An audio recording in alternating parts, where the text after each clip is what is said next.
Hi guys, happy Wednesday. Sorry about yesterday. I didn't send you a video. Today we are starting page 61. Augie had his first day of school. He cut off his Padawan braid. He met a girl named Summer who sat with him for lunch, and it was called the Summer Table. He also talked, Mr. Brown was his English teacher, and they talked about precepts. All right, Wake Me Up When September Ends is the name of this chapter. And we're on page 61. The rest of September was hard. I wasn't used to getting up so early in the morning. I wasn't used to this whole notion of homework, and I got my first quiz at the end of the month. I never got quizzes when Mom homeschooled me. I also didn't like how I had no free time anymore. Before, I was able to play whenever I wanted to, but now it felt like I always had stuff to do for school. And being at school was awful in the beginning. Every new class I had was like a new chance for kids to not stare at me. They would sneak peeks at me from behind their notebooks or when they thought I wasn't looking. They would take the longest way around me to avoid bumping into me in any way. Like I had some germ they could catch, like my face was contagious. In the hallways, which were always crowded, my face would always surprise some unsuspecting kid who maybe hadn't heard about me. The kid would make the sound you make when you hold your breath before going underwater, a little sound. That happened maybe 4 or 5 times a day for the first weeks, on the stairs, in front of the lockers, in the library. 500 kids in a school. Eventually, every one of them was going to see my face at some time. And I knew after the first couple of days, the word had gotten around about me, because every once in a while, I'd catch a kid elbowing his friends as they passed me, or talking behind their hands as I walked by them. I can only imagine what they were saying about me. Actually, I prefer not to even try to imagine it. I'm not saying they were doing any of these things in a mean way, by the way. Not once did any kid laugh or make noises or do anything like that. They were just being normal, dumb kids. I know that. I kind of wanted to tell them that. Like, it's okay. I know I'm weird looking. Take a look. I don't bite. Hey, the truth is, if a Wookiee started to go to a school all of a sudden, I'd be curious. I'd probably stare a bit. And if I was walking with Jack or Summer, I'd probably whisper to them, hey, there's that Wookiee. And if the Wookiee caught me saying that, he'd know I wasn't trying to be mean. I'm just pointing out the fact that he's a Wookiee. It took about 1 week for the kids in my class to get used to my face. Those were the kids I'd see every day in all my classes. It took about 2 weeks for the rest of the kids in my grade to get used to my face. Those were the kids I'd see in the cafeteria, yard time, PE, music, library, computer class. It took about a month for the rest of the kids in the entire school to get used to it. Those were the kids in all the other grades. They were the big kids, some of them had crazy haircuts, some of them had earrings in their noses, some of them had pimples. None of them looked like me. Jack Will. So it took about a month for all the kids to stop kind of like wondering about Augie. Jack Will. I hung out with Jack in homeroom. English, history, computer, music, and science, which were all the classes we had together. Let's see how far I'm going to read. I hung out with Jack in homeroom, English, history, computer, music, and science, which were all the classes we had together. The teachers assigned seats in every class, and I ended up sitting next to Jack in every single class. So I figured either the teachers were told to put me and Jack together, or it was totally incredible coincidence. I walked to classes with Jack, too.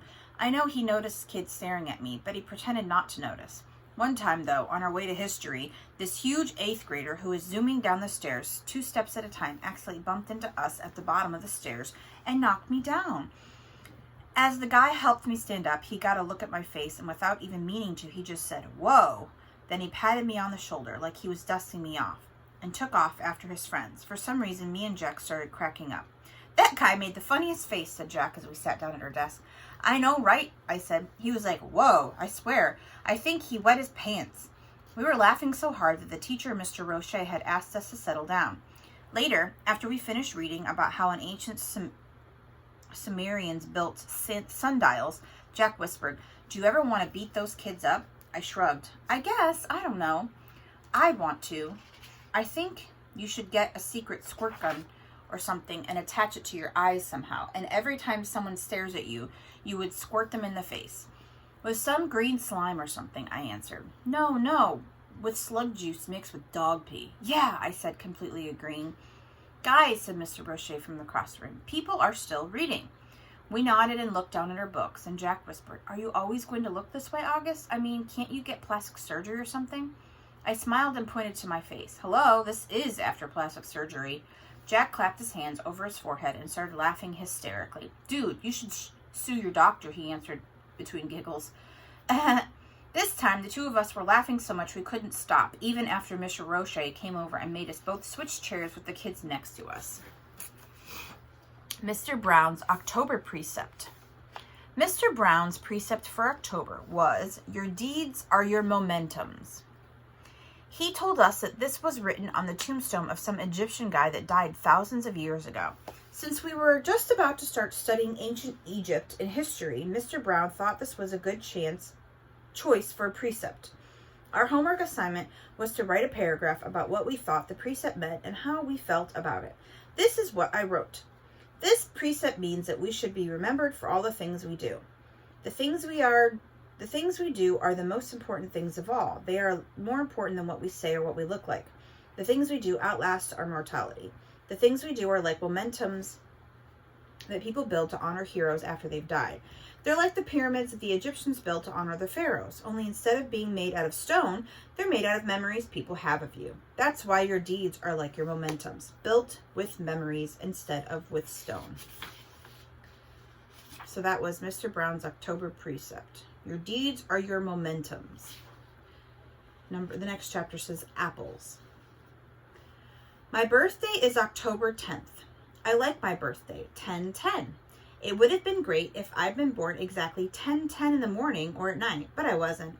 I was just born after midnight, but I still think my birthday is cool. I usually have a little party at home, but this year I asked Mom if I could have a big bowling party. Mom was surprised, but happy. She asked me who I wanted to ask for my class, and I said everyone in my homeroom plus Summer. That's a lot of kids, Augie, said Mom. I have to invite everyone because I don't want anyone to get their feelings hurt if they find out other people are invited and they aren't, okay? Okay, Mom agreed. You even want to invite that what's the deal kid? Yeah, you could invite Julian, I answered. Geez, Mom, you should forget about that already. I know, you're right. A couple of weeks later, I asked Mom who was coming to my party. She said, Jack, Will, Summer, Reed Kingsley, both Maxes, and a couple of their kids said they were going to try to be there. Like who?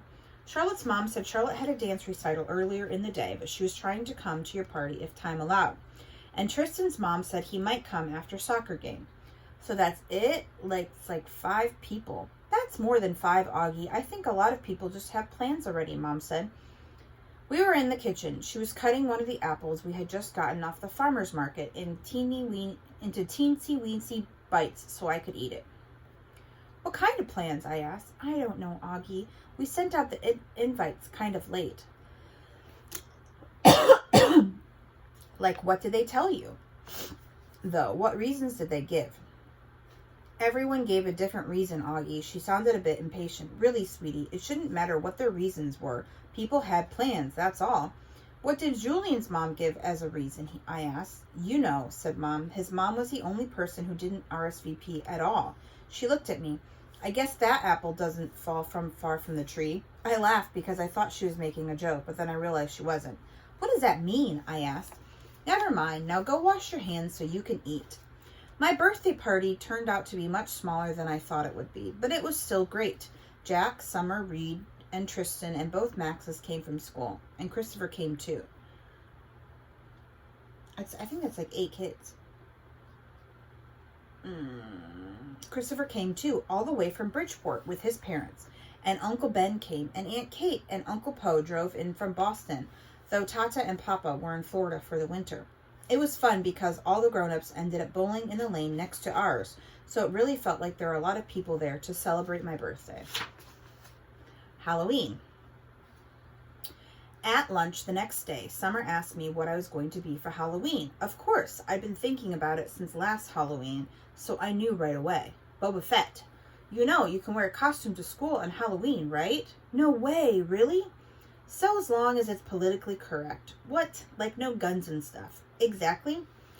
What about blasters? I think a blaster's like a gun, Augie. Oh man, I said, shaking my head. Boba Fett has a blaster. At least we don't have to come like a character in a book anymore. In the lower school, that's what you had to do. Last year, I was a Wicked Witch of the West from The Wizard of Oz. But that's a movie, not a book. Hello, Summer answered. It was a book first. One of my favorite books in the world, actually. My dad used to read it to me every night in the first grade. When Summer talks, especially when she's excited about something, her eyes squint like she looks right at the sun. I hardly ever see Summer during the day, since the only class we have together is English. But ever since that first lunch at school, we've sat at the summer table together every day, just the two of us. So what are you going to be? I asked her. I don't know yet. I don't know what I really want to go as. I think it might be too dorky. You know, Savannah's group isn't even wearing costumes this year. They think we're too old for Halloween. What? That's just dumb. I know, right? I thought you didn't care what those girls think. She shrugged and took a long drink of her milk. So, what dorky thing do you want to dress up as? I asked her, smiling. Promise not to laugh. She raised her eyebrows and shoulders, embarrassed. A unicorn. I smiled and looked down at my sandwich. Hey, you promised not to laugh, she asked. Okay, I said, but you're right. That is too dorky. I know, she said, but I have it all planned out. I make the head out of paper mache and paint the horn gold, and I mean gold. And the mane gold, too. It would be so awesome. Okay, I shrugged. Then you should do it. Who cares what other people think, right? Maybe what I'll do is just wear it for Halloween parade, she said, snapping her fingers. And I'll just go like a goth girl for school. Yeah, that's it. That's what I'll do. Sounds like a plan, I nodded. Thanks, Augie, she giggled. You know, that's what I like about you. I feel like I can tell you anything. Yeah, I answered, nodded. I gave her a thumbs up sign. Cool beans. School pictures.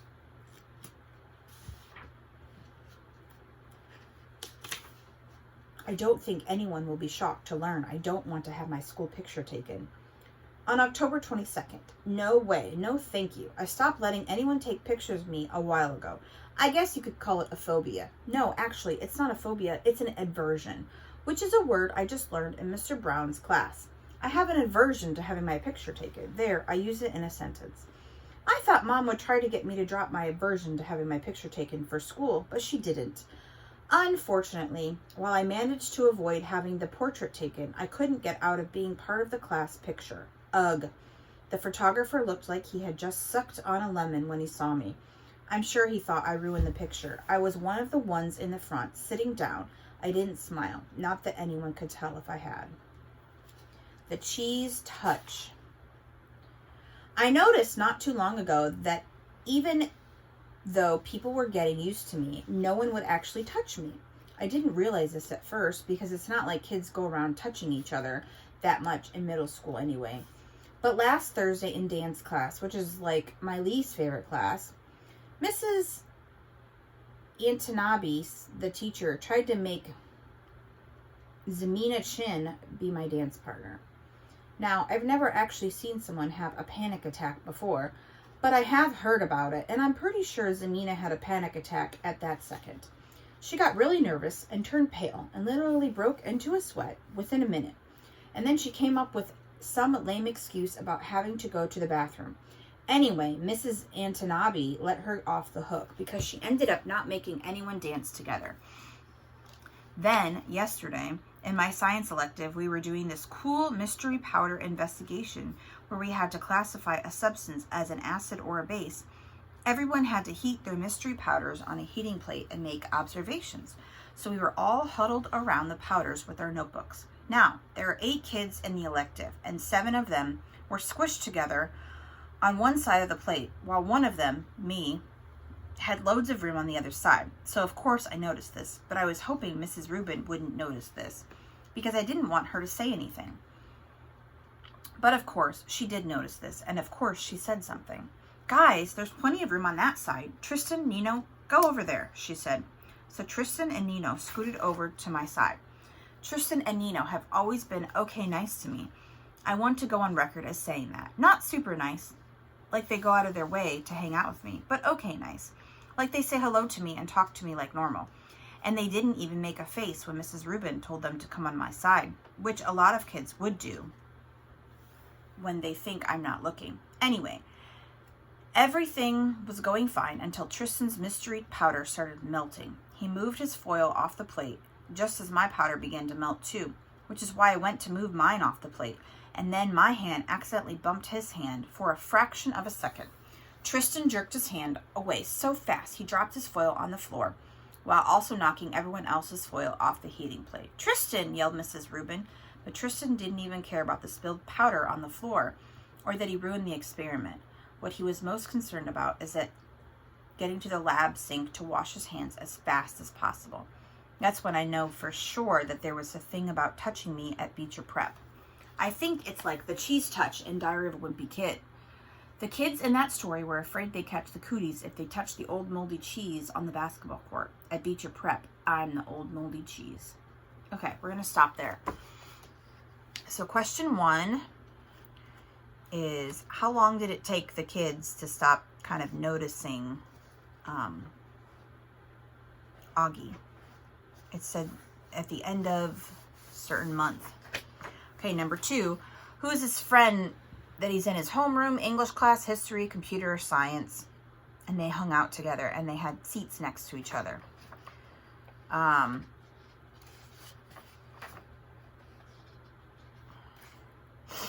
Augie had his birthday. Where was his birthday at? What did he want to be for Halloween? And what did the kids not want to do with Augie? We just read something the kids were kind of nervous about. Okay, see you guys tomorrow.